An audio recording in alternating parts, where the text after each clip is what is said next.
Hello, ನನ್ನ ಹೆಸರು ಪ್ರಿಯಾ. ನಾನು 25 ವಯಸ್ಸಿನವಳು. ನಾನು ಸ್ವಲ್ಪ ಇಂದ್ರಿಯತೆಯ ಹುಡುಗಿ. ಅಂದರೆ ನನಗೆ ಭಾವನೆಗಳು ತುಂಬಾ ಆಳವಾಗಿ ಬರುತ್ತವೆ. ಸಣ್ಣ ಸಣ್ಣ ವಿಷಯಗಳು ನನ್ನನ್ನು ಆಕರ್ಷಿಸುತ್ತವೆ. ನನ್ನ ದೇಹ ಮತ್ತು ಮನಸ್ಸು ಸೂಕ್ಷ್ಮವಾಗಿ ಪ್ರತಿಕ್ರಿಯಿಸುತ್ತದೆ. ನಾನು ಮೊದಲು ನನ್ನ ಬಾಲ್ಯದಿಂದ ಪ್ರಾರಂಭಿಸುತ್ತೇನೆ, ಏಕೆಂದರೆ ಕಥೆಯು ನನ್ನ ಚಿಕ್ಕತನದಿಂದ ಆರಂಭವಾಗಿ ವಯಸ್ಸಾಗುತ್ತಾ ಹೋಗುತ್ತದೆ. ನಾನು ಒಂದು ಚಿಕ್ಕ ಹಳ್ಳಿಯಲ್ಲಿ ಹುಟ್ಟಿ ಬೆಳೆದೆ. ಆ ಹಳ್ಳಿ ಹೆಸರು ಕಾವೇರಿಪುರ. ಅಲ್ಲಿ ಕಾವೇರಿ ನದಿ ಹರಿಯುತ್ತಿತ್ತು. ಮರಗಳು ತುಂಬಾ ದಟ್ಟವಾಗಿ ಬೆಳೆದಿದ್ದವು. ಹಸಿರು ಎಲ್ಲೆಡೆ ಹರಡಿಕೊಂಡಿತ್ತು. ನನ್ನ ಅಪ್ಪ ರೈತರಾಗಿದ್ದರು. ಅವರು ಬೆಳಗ್ಗೆ ಬೇಗ ಎದ್ದು ಹೊಲಕ್ಕೆ ಹೋಗುತ್ತಿದ್ದರು. ಅಲ್ಲಿ ಭತ್ತರಾಗಿ ಹತ್ತಿ ಬೆಳೆಯುತ್ತಿದ್ದರು. ಅಮ್ಮ ಮನೆಯ ಕೆಲಸ ಮಾಡುತ್ತಿದ್ದರು. ಅಡುಗೆ ಮಾಡುವುದು, ಮನೆ ಸ್ವಚ್ಛ ಮಾಡುವುದು, ನಮ್ಮನ್ನು ನೋಡಿಕೊಳ್ಳುವುದು. ನಾವು ಸಣ್ಣ ಮನೆಯಲ್ಲಿ ಇದ್ದೆವು. ಮಣ್ಣಿನ ಗೋಡೆಗಳು, ಟೈಲ್ ಮೇಲೆ ಮಾಡಿದ ಮನೆ, ಒಂದೇ ಸಣ್ಣ ಅಂಗಳ. ಅಲ್ಲಿ ಹೂವಿನ ಗಿಡಗಳು ಬೆಳೆದಿದ್ದವು. ನಾನು ಚಿಕ್ಕವಳಿದ್ದಾಗ ಸುಮಾರು 4 ಅಥವಾ 5 ವಯಸ್ಸು. ನಾನು ಸ್ನೇಹಿತರೊಂದಿಗೆ ನದಿಯ ಬಳಿ ಆಟ ಆಡುತ್ತಿದ್ದೆ. ನನ್ನ ಸ್ನೇಹಿತರು ಸುರೇಶ್, ಲಕ್ಷ್ಮಿ, ರಾಮು. ಅವರು ನನ್ನ ಪಕ್ಕದ ಮನೆಯವರು. ನಾವು ನದಿಯ ತೀರದಲ್ಲಿ ಕಲ್ಲುಗಳನ್ನು ಎಸೆಯುತ್ತಿದ್ದೆವು. ನೀರಿನಲ್ಲಿ ಕಲ್ಲು ಹಾಕಿ ಆಡುತ್ತಿದ್ದೆವು. ಸಣ್ಣ ಮೀನುಗಳನ್ನು ಹಿಡಿಯಲು ಪ್ರಯತ್ನಿಸುತ್ತಿದ್ದೆವು. ನದಿಯ ನೀರು ತಣ್ಣಗೆ ಹರಿಯುತ್ತಿತ್ತು. ಅದರ ಶಬ್ದ ಕೇಳಿ ನನಗೆ ಶಾಂತಿ ಸಿಗುತ್ತಿತ್ತು. ಒಂದು ದಿನ ಮಳೆ ಬರುತ್ತಿತ್ತು. ಆ ಮಳೆ ತುಂಬಾ ದೊಡ್ಡದು. ಆಕಾಶ ಕಪ್ಪು ಮೋಡಗಳಿಂದ ಮುಚ್ಚಿ ಹಾಕಿತ್ತು. ಗುಡುಗು ಸಿಂಚನಗಳು ಬರುತ್ತಿದ್ದವು. ನಾನು ಹೊರಗಡೆ ಆಡುತ್ತಿದ್ದೆ ನನ್ನ ಸ್ನೇಹಿತರೊಂದಿಗೆ. ನಾವು ಮರದ ಕೆಳಗೆ ನಿಂತಿದ್ದೆವು. ಆದರೆ ಮಳೆ ಪ್ರಾರಂಭವಾಯಿತು. ದೊಡ್ಡ ಹನಿಗಳು ನನ್ನ ಮೇಲೆ ಬೀಳುತ್ತಿದ್ದವು. ನನ್ನ ಉಡುಪುಗಳು ಸಂಪೂರ್ಣ ನೆನೆಯುತ್ತಿದ್ದವು. ನನ್ನ ಕೂದಲು ಒದ್ದೆಯಾಗಿ ಮುಖದ ಮೇಲೆ ಬೀಳುತ್ತಿತ್ತು. ನನ್ನ ಚರ್ಮಕ್ಕೆ ತಣ್ಣನೆಯ ನೀರು ಸೋಕುತ್ತಿತ್ತು. ಅದು ಒಂದು ವಿಚಿತ್ರ ಭಾವನೆ. ಸ್ವಲ್ಪ ಗಾಬರಿಯಾದರೆ ತುಂಬಾ ಮೋಜು. ನಾನು ಓಡಾಡುತ್ತಿದ್ದೆ. ನನ್ನ ಕೈಗಳು ಹರಡಿ ಮಳೆಯನ್ನು ಹಿಡಿಯಲು ಪ್ರಯತ್ನಿಸುತ್ತಿದ್ದೆ. ನನ್ನ ಸ್ನೇಹಿತರು ಕೂಡ ಓಡಾಡುತ್ತಿದ್ದರು. ನಾವು ನಗುತ್ತಿದ್ದೆವು. ಚಿತ್ರಗಳಂತೆ ಆಟ ಆಡುತ್ತಿದ್ದೆವು. ಮಳೆ ಮಳೆ ಬಾ ಅಂತ ಕೂಗುತ್ತಿದ್ದೆವು. ಆದರೆ ಮಳೆ ಹೆಚ್ಚಾಗಿ ಬಂದಿತು. ನದಿ ಉಕ್ಕಿ ಹರಿಯಲು ಪ್ರಾರಂಭಿಸಿತು. ನೀರು ಹೆಚ್ಚಾಗಿ ಬಂದಿತು. ನಾವು ಭಯಪಟ್ಟು ಮನೆಗೆ ಓಡಿದೆವು. ನನ್ನ ಕಾಲುಗಳು ಮಣ್ಣಿನಲ್ಲಿ ಕಸರಿ ಓಡುತ್ತಿದ್ದವು. ನಾನು ಜಾರಿ ಬೀಳುವಂತೆ ಆಯಿತು. ಆದರೆ ಸುರೇಶ್ ನನ್ನನ್ನು ಹಿಡಿದ. ಮನೆಯಲ್ಲಿ ಅಮ್ಮ ನನ್ನನ್ನು ನೋಡಿ ಗದರಿದರು. ನೀನು ಹುಚ್ಚು ಹುಡುಗಿ, ಮಳೆಯಲ್ಲಿ ನೆನೆಯುತ್ತೀಯ, ಜ್ವರ ಬರಬಹುದು ಅಂತ ಅವರು ನನ್ನನ್ನು ಒಣಗಿಸಿದರು. ಒಣ ಉಡುಪು ಹಾಕಿದರು. ಬಿಸಿ ಹಾಲು ಕೊಟ್ಟರು. ಅದು ರುಚಿಯಾಗಿತ್ತು. ಸಕ್ಕರೆ ಹಾಕಿದ್ದರು. ಆ ರಾತ್ರಿ ನನಗೆ ಸ್ವಲ್ಪ ಜ್ವರ ಬಂದಿತ್ತು. ನನ್ನ ದೇಹ ತಣ್ಣಗಾಗಿತ್ತು. ನಾನು ಬೆಡ್ನಲ್ಲಿ ಮಲಗಿ ಅಮ್ಮನ ಬಳಿ ಹೇಳಿದೆ, ಅಮ್ಮ, ಮಳೆ ಚೆನ್ನಾಗಿತ್ತು ಅಂತ. ಅಮ್ಮ ನಕ್ಕರು. ನನ್ನನ್ನು ಆಲಂಗಿಸಿದರು. ಆ ಜ್ವರ ಶೀಘ್ರದಲ್ಲೇ ಹೋಯಿತು. ಮರುದಿನವೇ ನಾನು ಮತ್ತೆ ಶಾಲೆಗೆ ಹೋದೆ. ಶಾಲೆ ನಮ್ಮ ಹಳ್ಳಿಯಲ್ಲಿ ಸಣ್ಣದು. ಒಂದು ಕೋಣೆ. ಅಧ್ಯಾಪಕರು ಒಬ್ಬರು. ಅವರು ಎಲ್ಲಾ ಕ್ಲಾಸ್ ಓದಿಸುತ್ತಿದ್ದರು. ಅಲ್ಲಿ ನನ್ನ ಸ್ನೇಹಿತ ಸುರೇಶ್ ಇದ್ದ. ಅವನು ನನ್ನನ್ನು ನೋಡಿ ನಗುತ್ತಿದ್ದ. ನೀನು ಮಳೆಯಲ್ಲಿ ನೆನೆದಿದ್ದೀಯಾ? ನೀನು ಭಯಪಟ್ಟಿದ್ದೀಯಾ ಅಂತ ಕೇಳಿದ. ನಾನು ಅವನೊಂದಿಗೆ ಮಾತನಾಡುತ್ತಿದ್ದೆ. ನಮ್ಮ ನಡುವೆ ಸಣ್ಣ ಸಣ್ಣ ಆಟಗಳು ಇದ್ದವು. ಅವನು ನನ್ನ ಕೈ ಹಿಡಿಯುತ್ತಿದ್ದ. ಕೆಲವೊಮ್ಮೆ ಅದು ನನಗೆ ಸ್ವಲ್ಪ ಇಂದ್ರಿಯತೆಯ ಭಾವನೆ ನೀಡುತ್ತಿತ್ತು, ಏಕೆಂದರೆ ಅದು ಮೊದಲ ಬಾರಿ ಯಾರೋ ಹುಡುಗ ನನ್ನನ್ನು ಸ್ಪರ್ಶಿಸಿದಂತೆ.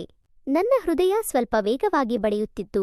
ಆದರೆ ನಾವು ಚಿಕ್ಕವರು, ಏನೂ ಆಗಲಿಲ್ಲ, ಕೇವಲ ಆಟದ ಭಾಗ. ನಾವು ಶಾಲೆಯಲ್ಲಿ ಓದುತ್ತಿದ್ದೆವು. ಅಕ್ಷರಗಳು ಕಲಿಯುತ್ತಿದ್ದೆವು. ಸಂಖ್ಯೆಗಳು ಲೆಕ್ಕ ಮಾಡುತ್ತಿದ್ದೆವು.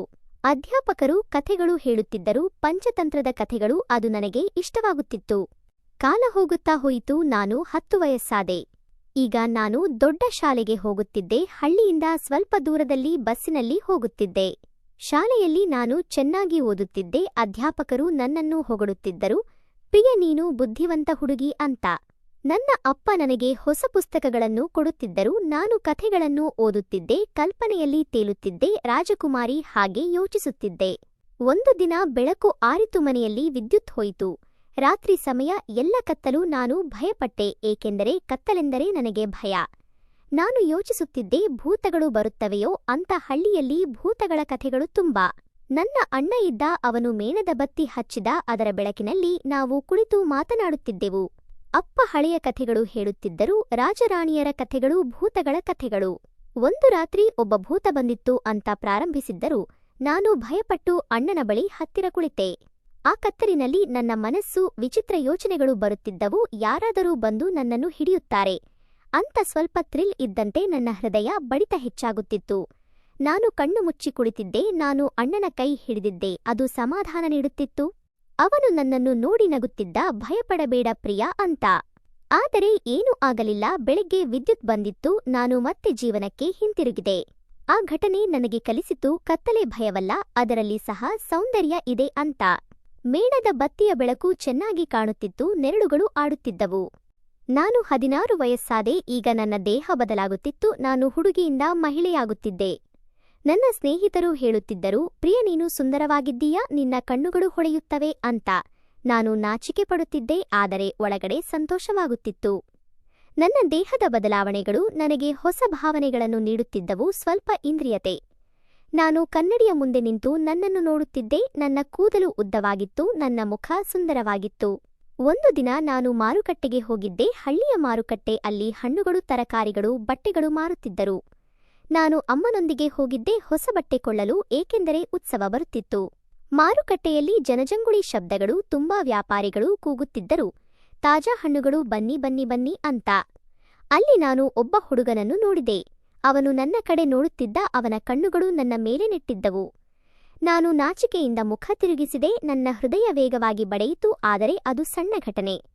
ನಾನು ಮನೆಗೆ ಬಂದೆ. ಆದರೆ ಆ ದಿನದ ನಂತರ ನನ್ನ ಮನಸ್ಸು ಹೊಸ ಯೋಚನೆಗಳಲ್ಲಿ. ಪ್ರೇಮದ ಬಗ್ಗೆ, ಹುಡುಗರ ಬಗ್ಗೆ ನಾನು ಕಲ್ಪನೆ ಮಾಡುತ್ತಿದ್ದೆ. ಈಗ ನಾನು ಕಾಲೇಜಿಗೆ ಸೇರಿದೆ. ನಗರಕ್ಕೆ ಬಂದೆ, ಬೆಂಗಳೂರಿಗೆ. ಅಲ್ಲಿ ಜೀವನ ವೇಗವಾಗಿತ್ತು. ಹೊಸ ಜನರು, ಹೊಸ ಸ್ನೇಹಿತರು. ಕಾಲೇಜು ದೊಡ್ಡದು, ತರಗತಿಗಳು, ಲೈಬ್ರರಿ, ಕ್ಯಾಂಟೀನ್. ಅಲ್ಲಿ ನಾನು ಅರವಿಂದನನ್ನು ಭೇಟಿಯಾದೆ. ಅವನು ನನ್ನ ಕ್ಲಾಸ್ಮೇಟ್. ಉದ್ದಗಲದ ಹುಡುಗ. ಕಣ್ಣುಗಳು ಹೊಳೆಯುತ್ತಿದ್ದವು. ನಗು ಆಕರ್ಷಣೀಯ. ಅವನು ಸ್ಮಾರ್ಟ್ ಆಗಿ ಮಾತನಾಡುತ್ತಿದ್ದ. ನಾವು ಮೊದಲು ಪುಸ್ತಕಗಳ ಬಗ್ಗೆ ಮಾತನಾಡಿದೆವು. ನೀನು ಯಾವ ಪುಸ್ತಕ ಓದುತ್ತೀಯಾ ಅಂತ ಅವನು ಕೇಳಿದ. ನಾನು ಕನ್ನಡ ಕಥೆಗಳು ಅಂತ ಹೇಳಿದೆ. ನಂತರ ವೈಯಕ್ತಿಕ ವಿಷಯಗಳು, ನಮ್ಮ ಹಳ್ಳಿ ನಗರ ಜೀವನ. ಅವನು ನನ್ನನ್ನು ನೋಡುವ ರೀತಿ ವಿಶೇಷ. ನಾನು ಅನುಭವಿಸುತ್ತಿದ್ದೆ ಸ್ವಲ್ಪ ಇಂದ್ರಿಯತೆ. ಅವನ ನೋಟ ನನ್ನ ದೇಹದ ಮೇಲೆ ಹರಿಯುತ್ತಿತ್ತು. ಒಂದು ದಿನ ನಾನು ಮಾರುಕಟ್ಟೆಗೆ ಹೋಗಿದ್ದೆ, ನಗರದಲ್ಲಿ ಶಾಪಿಂಗ್ ಮಾಲ್ಗೆ. ಅಲ್ಲಿ ಅರವಿಂದ ಬಂದ. ಅವನು ನನ್ನನ್ನು ನೋಡಿ ಮಾತನಾಡಿದ, ಪ್ರಿಯ ನೀನು ಏನು ಮಾಡುತ್ತಿದ್ದೀಯಾ, ಇಲ್ಲಿ ನಾವು ಒಟ್ಟಿಗೆ ಕಾಫಿ ಕುಡಿಯೋಣ ಅಂತ. ನಾವು ಒಟ್ಟಿಗೆ ನಡೆದೆವು. Ice cream ತಿಂದೆವು. ಅದು ವೆನಿಲಾ ಫ್ಲೇವರ್ ರುಚಿಯಾಗಿತ್ತು. ಅವನ ಕೈ ನನಗೆ ಆಕಸ್ಮಿಕವಾಗಿ ಸೋಕಿತು.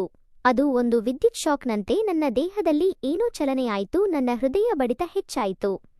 ನಾನು ನಾಚಿಕೆಯಿಂದ ನಗುತ್ತಿದ್ದೆ. ನಾನು ಯೋಚಿಸಿದೆ, ಇದು ಪ್ರೇಮವೋ ಅಂತ. ಆದರೆ ಸಸ್ಪೆನ್ಸ್ ಇದ್ದಂತೆ. ನನಗೆ ಗೊತ್ತಿರಲಿಲ್ಲ ಮುಂದೆ ಏನು ಸಂಭವಿಸುತ್ತದೆ ಅಂತ. ನಾವು ಹೆಚ್ಚು ಸಮಯ ಕಳೆಯಲು ಪ್ರಾರಂಭಿಸಿದೆವು. ಕಾಲೇಜ್ ನಂತರ ಪಾರ್ಕ್ಗೆ ಹೋಗುತ್ತಿದ್ದೆವು. ಸಿನಿಮಾ ನೋಡುತ್ತಿದ್ದೆವು. Romantic movie. ಅದರಲ್ಲಿ ಹೀರೋ ಹೀರೋಯಿನ್ ಮುದ್ದು ಮಾಡುತ್ತಿದ್ದರು. ನಾನು ಅರವಿಂದನ ಕಡೆ ನೋಡುತ್ತಿದ್ದೆ. ಪಾರ್ಕ್ನಲ್ಲಿ ಕುಳಿತು ಮಾತನಾಡುತ್ತಿದ್ದೆವು. ಅವನು ನನ್ನ ಕೈ ಹಿಡಿಯುತ್ತಿದ್ದ. ನನ್ನ ಭುಜಕ್ಕೆ ಕೈ ಹಾಕುತ್ತಿದ್ದ. ಅದು ನನಗೆ ಸುಖದ ಭಾವನೆ ನೀಡುತ್ತಿತ್ತು. ಸ್ವಲ್ಪ ಭೌತಿಕ ಆಕರ್ಷಣೆ. ನನ್ನ ದೇಹ ಉಷ್ಣವಾಗುತ್ತಿತ್ತು. ಆದರೆ ನಾವು ಇನ್ನೂ ಆಳವಾಗಿ ಹೋಗಿರಲಿಲ್ಲ. ಸಸ್ಪೆನ್ಸ್ ಮುಂದುವರೆಯಿತು. ನಾನು ಕಾಯುತ್ತಿದ್ದೆ, ಅವನು ಏನು ಹೇಳುತ್ತಾನೆ ಅಂತ. ಕಾಲೇಜು ಮುಗಿಯುತ್ತಾ ಬಂದಿತ್ತು. ನಾವು ಪ್ರೇಮದಲ್ಲಿ ಬಿದ್ದೆವು. ಅರವಿಂದ ನನಗೆ ಪ್ರಪೋಸ್ ಮಾಡಿದ. ಒಂದು ಸುಂದರ ಪಾರ್ಕ್ನಲ್ಲಿ, ಹೂವುಗಳ ನಡುವೆ, ಸೂರ್ಯಾಸ್ತದ ಸಮಯ. ಪ್ರಿಯ, ನಾನು ನಿನ್ನನ್ನು ಪ್ರೀತಿಸುತ್ತೇನೆ. ನೀನು ನನ್ನೊಂದಿಗೆ ಮದುವೆಯಾಗುತ್ತೀಯಾ ಅಂತ. ನಾನು ಒಪ್ಪಿದೆ. ನನ್ನ ಕಣ್ಣುಗಳಲ್ಲಿ ನೀರು ಬಂದಿತ್ತು. ಸಂತೋಷದಿಂದ ನಾನು ಅವನನ್ನು ಆಲಿಂಗಿಸಿದೆ. ಆದರೆ ನಮ್ಮ ಮನೆಯವರು ಒಪ್ಪಲಿಲ್ಲ. ಮೊದಲು, ಏಕೆಂದರೆ ಅವನು ಬೇರೆ ಜಾತಿ. ನನ್ನ ಅಪ್ಪ ಗುಸುಗುಸು ಮಾತನಾಡುತ್ತಿದ್ದರು, ಇದು ಸರಿಯಲ್ಲ ಅಂತ ಅಮ್ಮ ಹೇಳುತ್ತಿದ್ದರು. ನಾವು ಹೋರಾಡಿದೆವು. ಸ್ನೇಹಿತರ ಸಹಾಯದಿಂದ ನನ್ನ ಅಣ್ಣ ನಮ್ಮ ಪಕ್ಷದಲ್ಲಿ ಇದ್ದ. ಕೊನೆಗೆ ಮದುವೆ ಆಯಿತು. ನಮ್ಮ ಮದುವೆಯ ದಿನ ತುಂಬಾ ಸಂತೋಷ. ಸ್ನೇಹಿತರು, ಸಂಬಂಧಿಕರು ಎಲ್ಲರೂ ಬಂದಿದ್ದರು. ಸಂಗೀತ, ನೃತ್ಯ, ಊಟ. ನಾನು ಸೀರೆ ಹಾಕಿದ್ದೆ. ಅರವಿಂದ ಸೂಟ್ ಹಾಕಿದ್ದ. ಆದರೆ ರಾತ್ರಿ, ನಮ್ಮ ಮೊದಲ ರಾತ್ರಿ, ಕೋಣೆಯನ್ನು ಹೂಗಳಿಂದ ಅಲಂಕರಿಸಿದ್ದರು. ಮೇಣದ ಬತ್ತಿಗಳು ಹಚ್ಚಿದ್ದರು. ಗುಲಾಬಿ ಹೂಗಳು ಹಾಸಿಗೆಯ ಮೇಲೆ. ಅರವಿಂದ ನನ್ನನ್ನು ನೋಡಿ ನಗುತ್ತಿದ್ದ. ನಾನು ನಾಚಿಕೆಯಿಂದ ಕೆಳಗೆ ನೋಡುತ್ತಿದ್ದೆ. ಅವನು ಹತ್ತಿರ ಬಂದ. ನನ್ನ ಕೈ ಹಿಡಿದ. ಪ್ರಿಯ, ನೀನು ನನ್ನವಳು ಅಂತ ಹೇಳಿದ. ಅವನು ನನ್ನನ್ನು ಮುದ್ದು ಮಾಡಿದ. ಮೊದಲ ಬಾರಿ ತುಟಿಗಳ ಮೇಲೆ. ಅದು ಅದ್ಭುತ ಭಾವನೆ. ನನ್ನ ದೇಹದಲ್ಲಿ ಲಹರಿ ಹರಡಿತು. ನನ್ನ ಹೃದಯ ವೇಗವಾಗಿ ಬಡಿಯಿತು. ನಂತರ ಅವನು ನನ್ನ ಉಡುಪುಗಳನ್ನು ತೆಗೆದ. ನನ್ನ ದೇಹವನ್ನು ಸ್ಪರ್ಶಿಸಿದ. ನನ್ನ ಸ್ತನಗಳನ್ನು ಮುಟ್ಟಿದ. ಅದು ಸ್ವಲ್ಪ ನೋವು, ಆದರೆ ಹೆಚ್ಚು ಸುಖ. ನಾನು ಅವನನ್ನು ಆಲಿಂಗಿಸಿದೆ. ನಾವು ಭೌತಿಕವಾಗಿ ಒಂದಾದೆವು. ಅದು ನನ್ನ ಮೊದಲ ಅನುಭವ. ಸಸ್ಪೆನ್ಸ್ ಮುಗಿದಂತೆ, ಆದರೆ ಹೊಸ ಆರಂಭ. ನೀವು ಯೋಚಿಸಬಹುದು, ಇದು ಒಳ್ಳೆಯ ಕಥೆ ಅಂತ. ಆದರೆ ಮುಂದೆ ಕೆಟ್ಟ ವಿಷಯಗಳು ಬರುತ್ತವೆ. ನಾವು ನಗರದಲ್ಲಿ ಮನೆ ಮಾಡಿದೆವು. ಸಣ್ಣ ಅಪಾರ್ಟ್ಮೆಂಟ್. ಅರವಿಂದ ಕೆಲಸ ಮಾಡುತ್ತಿದ್ದ ಒಂದು ಐಟಿ ಕಂಪನಿಯಲ್ಲಿ. ನಾನು ಮನೆಯಲ್ಲಿ ಇದ್ದೆ. ಕೆಲಸಗಳು ಮಾಡುತ್ತಿದ್ದೆ. ಅಡುಗೆ, ಸ್ವಚ್ಛತೆ. ನಮ್ಮ ಜೀವನ ಸಂತೋಷದಿಂದ ಆರಂಭವಾಯಿತು. ಪ್ರತಿದಿನ ಅವನು ಬಂದು ನನ್ನನ್ನು ಆಲಿಂಗಿಸುತ್ತಿದ್ದ, ನಾವು ಮಾತನಾಡುತ್ತಿದ್ದೆವು. ರಾತ್ರಿ ಭೌತಿಕ ಸಂಬಂಧ ಇದ್ದಂತೆ ಅದು ನಮಗೆ ಸುಖ ನೀಡುತ್ತಿತ್ತು. ಒಂದು ದಿನ ನನ್ನ ಬೆನ್ನು ನೋಯಲು ಪ್ರಾರಂಭಿಸಿತು. ನಾನು ಮನೆ ಕೆಲಸ ಮಾಡುತ್ತಿದ್ದಾಗ, ಅಡುಗೆ ಮಾಡುತ್ತಿದ್ದಾಗ, ನೆಲ ಒರೆಸುತ್ತಿದ್ದಾಗ ನೋವು ಹೆಚ್ಚಾಗಿತ್ತು. ನಾನು ಅರವಿಂದನಿಗೆ ಹೇಳಿದೆ. ಅವನು ಚಿಂತೆ ಮಾಡಿದ. ಪ್ರಿಯ, ನಾವು ಡಾಕ್ಟರ್ ಬಳಿ ಹೋಗೋಣ ಅಂತ.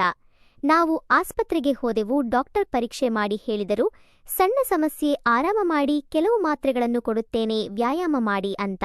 ಅರವಿಂದ ನನ್ನನ್ನು ನೋಡಿಕೊಂಡ. ಮನೆಯಲ್ಲಿ ನನ್ನ ಬೆನ್ನು ಮಸಾಜ್ ಮಾಡುತ್ತಿದ್ದ. ಅವನ ಬೆರಳುಗಳು ನನ್ನ ಬೆನ್ನು ಮೇಲೆ ಹರಿಯುತ್ತಿದ್ದವು. ನೋವು ಕಡಿಮೆ ಮಾಡುತ್ತಿತ್ತು, ಆದರೆ ಸ್ವಲ್ಪ ಇಂದ್ರಿಯತೆಯ ಭಾವನೆ ಕೂಡ ನೀಡುತ್ತಿತ್ತು. ನಾನು ಅವನನ್ನು ನೋಡಿ ನಗುತ್ತಿದ್ದೆ. ನಾವು ಮತ್ತೆ ಭೌತಿಕವಾಗಿ ಹತ್ತಿರವಾದೆವು. ಅದು ನಮ್ಮ ನಡುವೆ ಹೆಚ್ಚು ಪ್ರೇಮ ತಂದಿತ್ತು. ಆದರೆ ಸಸ್ಪೆನ್ಸ್ ಇದ್ದಂತೆ ನನಗೆ ಗೊತ್ತಿರಲಿಲ್ಲ ಮುಂದೆ ಏನು ಅಂತ. ಜೀವನದಲ್ಲಿ ಕಷ್ಟಗಳು ಬರುತ್ತವೆ ಅಂತ ನಾನು ಅಸ್ವಸ್ಥಳಾದೆ. ಒಂದು ದಿನ ಜ್ವರ ಬಂದಿತ್ತು. ನನ್ನ ದೇಹ ದುರ್ಬಲವಾಯಿತು. ನಾನು ಬೆಡ್ನಲ್ಲಿ ಮಲಗಿದ್ದೆ. ಅರವಿಂದ ನನ್ನನ್ನು ನೋಡಿಕೊಂಡ. ಮಾತ್ರೆಗಳು ಕೊಟ್ಟ, ಸೂಪ್ ಮಾಡಿಕೊಟ್ಟ. ಪ್ರಿಯ, ನೀನು ಶೀಘ್ರ ಗುಣಮುಖಳಾಗು ಅಂತ ಹೇಳುತ್ತಿದ್ದ. ಆದರೆ ಅವನ ಕೆಲಸ ಹೆಚ್ಚಾಗಿತ್ತು. ಅವನು ತಡರಾತ್ರಿ ಬರುತ್ತಿದ್ದ. ನಾನು ಒಂಟಿಯಾಗಿ ಕಾಯುತ್ತಿದ್ದೆ, ನನ್ನ ಮನಸ್ಸು ಚಿಂತೆಯಲ್ಲಿ. ಮುಂದೆ ನಮ್ಮ ಜೀವನದಲ್ಲಿ ಕಷ್ಟಗಳು ಬಂದವು. ಅರವಿಂದನ ಕೆಲಸದಲ್ಲಿ ಸಮಸ್ಯೆ. ಅವನ ಬಾಸ್ ಅವನನ್ನು ಗದರಿದ, ನೀನು ಸರಿಯಾಗಿ ಕೆಲಸ ಮಾಡುತ್ತಿಲ್ಲ ಅಂತ. ಅವನು ಒತ್ತಡದಲ್ಲಿ ಇದ್ದ. ನಾವು ಜಗಳ ಮಾಡುತ್ತಿದ್ದೆವು ಸಣ್ಣ ಸಣ್ಣ ವಿಷಯಗಳಿಗೆ. ಅವನು ನನ್ನನ್ನು ಕೆಟ್ಟ ಮಾತುಗಳು ಹೇಳಿದ. ಒಂದು ದಿನ, ನೀನು ಏನು ಮಾಡುವುದಿಲ್ಲ, ಮನೆಯಲ್ಲಿ ಕೇವಲ ಖರ್ಚು ಮಾಡುತ್ತೀಯಾ ಅಂತ ನಾನು ಅಳುತ್ತಿದ್ದೆ. ನನ್ನ ಹೃದಯ ನೋಯಿತು. ನಾನು ಯೋಚಿಸುತ್ತಿದ್ದೆ, ನಾನು ಏನು ತಪ್ಪು ಮಾಡಿದೆ ಅಂತ. ಇದು ಕೆಟ್ಟ ಭಾಗದ ಆರಂಭ. ನೀವು ಯೋಚಿಸಬಹುದು, ಇದು ಕೆಟ್ಟ ಕಥೆ ಅಂತ. ಅವನು ಹೊರಗಡೆ ಹೋಗಿ ಮದ್ಯ ಕುಡಿಯಲು ಪ್ರಾರಂಭಿಸಿದ. ಸ್ನೇಹಿತರೊಂದಿಗೆ ಸಮಯ ಕಳೆಯುತ್ತಿದ್ದ. ರಾತ್ರಿ ತಡವಾಗಿ ಬರುತ್ತಿದ್ದ. ನಾನು ಒಂಟಿಯಾಗಿದ್ದೆ. ನನ್ನ ಮನಸ್ಸು ವಿಚಿತ್ರ ಯೋಚನೆಗಳು. ಯಾರಾದರೂ ಬೇರೆ ಮಹಿಳೆಯೊಂದಿಗೆ ಅವನು ಇದ್ದಾನೆ ಅಂತ ಸಸ್ಪೆನ್ಸ್. ನಾನು ಅವನನ್ನು ಪ್ರಶ್ನಿಸಿದೆ, ನೀನು ಎಲ್ಲಿಗೆ ಹೋಗಿದ್ದೆ ಅಂತ. ಅವನು ಕೋಪಗೊಂಡು, ನಿನ್ನ ಕೆಲಸ ಏನು ಅಂತ ಹೇಳಿದ. ಒಂದು ದಿನ ನಾನು ನಡೆಯಲು ಹೋದೆ ಪಾರ್ಕ್ಗೆ. ನನ್ನ ಮನಸ್ಸು ಶಾಂತಿ ಬಯಸುತ್ತಿತ್ತು. ಪಾರ್ಕ್ ಹಸಿರು ಮರಗಳು, ಪಕ್ಷಿಗಳು ಕೂಗುತ್ತಿದ್ದವು. ಅಲ್ಲಿ ಒಬ್ಬ ಹಳೆಯ ಸ್ನೇಹಿತನನ್ನು ಭೇಟಿಯಾದೆ. ಅವನ ಹೆಸರು ರಾಜು, ಕಾಲೇಜ್ ಸ್ನೇಹಿತ. ಅವನು ನನ್ನನ್ನು ನೋಡಿ ಮಾತನಾಡಿದ, ಪ್ರಿಯ, ಹೇಗಿದ್ದೀಯಾ, ದುಃಖದಲ್ಲಿ ಕಾಣುತ್ತೀಯಾ ಅಂತ. ನಾವು ಹಳೆಯ ನೆನಪುಗಳು ಹಂಚಿಕೊಂಡೆವು. ಅವನು ನನ್ನ ದುಃಖ ನೋಡಿ ಸಮಾಧಾನ ಮಾಡಿದ. ಎಲ್ಲ ಸರಿ ಹೋಗುತ್ತೆ ಅಂದ. ಅವನು ನನ್ನ ಕೈ ಹಿಡಿದ. ಅದು ಸ್ವಲ್ಪ ಇಂದ್ರಿಯತೆ ನೀಡಿತು, ಆದರೆ ನಾನು ತಪ್ಪು ಮಾಡಲಿಲ್ಲ, ಕೇವಲ ಸ್ನೇಹ. ನಾನು ಮನೆಗೆ ಬಂದೆ. ಅರವಿಂದನೊಂದಿಗೆ ಮಾತನಾಡಿದೆ. ಅವನು ಬದಲಾಗಲು ಪ್ರಯತ್ನಿಸಿದ, ಆದರೆ ಮದ್ಯದ ಅಭ್ಯಾಸ ಮುಂದುವರಿಯಿತು. ಅವನು ಹೆಚ್ಚು ಕುಡಿಯುತ್ತಿದ್ದ. ಮುಂದೆ ಇನ್ನೂ ಕಷ್ಟಗಳು. ಅರವಿಂದ ಕೆಲಸ ಕಳೆದುಕೊಂಡ. ಅವನ ಬಾಸ್ ಅವನನ್ನು ಹೊರಗೆ ಹಾಕಿದ. ನಾವು ಹಣದ ಸಮಸ್ಯೆಯಲ್ಲಿ ಸಿಲುಕಿದೆವು. ಬಾಡಿಗೆ ಕಟ್ಟಲು ಕಷ್ಟವಾಯಿತು. ನಾನು ಕೆಲಸ ಮಾಡಲು ಪ್ರಾರಂಭಿಸಿದೆ ಒಂದು ಸಣ್ಣ ಬಟ್ಟೆ ಅಂಗಡಿಯಲ್ಲಿ. ಅಲ್ಲಿ ನಾನು ಗ್ರಾಹಕರನ್ನು ನೋಡಿಕೊಳ್ಳುತ್ತಿದ್ದೆ. ಅಲ್ಲಿ ನನ್ನ ಬಾಸ್ರನ್ನು ನೋಡುವ ರೀತಿ ವಿಚಿತ್ರ, ಕೆಟ್ಟದು. ಅವನು ನನ್ನನ್ನು ಸ್ಪರ್ಶಿಸಲು ಪ್ರಯತ್ನಿಸಿದ. ಒಂದು ದಿನ, ಪ್ರಿಯ, ನೀನು ಸುಂದರ ಅಂತ ಹೇಳಿ ಕೈ ಹಿಡಿದ. ನಾನು ಭಯಪಟ್ಟೆ. ಬಿಡಿ ಸರ್ ಅಂತ ಹೇಳಿದೆ. ನಾನು ಓಡಿ ಬಂದೆ. ನಾನು ಅರವಿಂದನಿಗೆ ಹೇಳಲಿಲ್ಲ ಏನು ಮಾಡಬೇಕು ಅಂತ ಯೋಚಿಸುತ್ತಿದ್ದೆ. ನಾನು ಕೆಲಸ ಬಿಟ್ಟೆ. ವಯಸ್ಸಾಗುತ್ತಾ ಹೋದೆವು. ನಮಗೆ ಮಕ್ಕಳು ಹುಟ್ಟಿದರು. ಮೊದಲು ಹುಡುಗ, ಅವನ ಹೆಸರು ಅಭಿ. ಅವನು ಸುಂದರ, ನಗುತ್ತಿದ್ದ. ನಂತರ ಹುಡುಗಿ, ಅವಳ ಹೆಸರು ಸಿಯಾ. ಅವಳು ನನ್ನಂತೆ ಕಾಣುತ್ತಿದ್ದಳು. ಅವರು ನಮ್ಮ ಜೀವನಕ್ಕೆ ಸಂತೋಷ ತಂದರು. ನಾನು ಅವರನ್ನು ನೋಡಿಕೊಳ್ಳುತ್ತಿದ್ದೆ. ಅರವಿಂದ ಹೊಸ ಕೆಲಸ ಹುಡುಕುತ್ತಿದ್ದ. ಆದರೆ ಕಷ್ಟಗಳು ಮುಗಿಯಲಿಲ್ಲ. ಒಂದು ದಿನ ಮಳೆ ಮತ್ತೆ ಬಂದಿತ್ತು. ದೊಡ್ಡ ಮಳೆ. ನಮ್ಮ ಮನೆಯಲ್ಲಿ ನೀರು ಬಂದಿತು. ಎಲ್ಲ ಒದ್ದೆಯಾಯಿತು.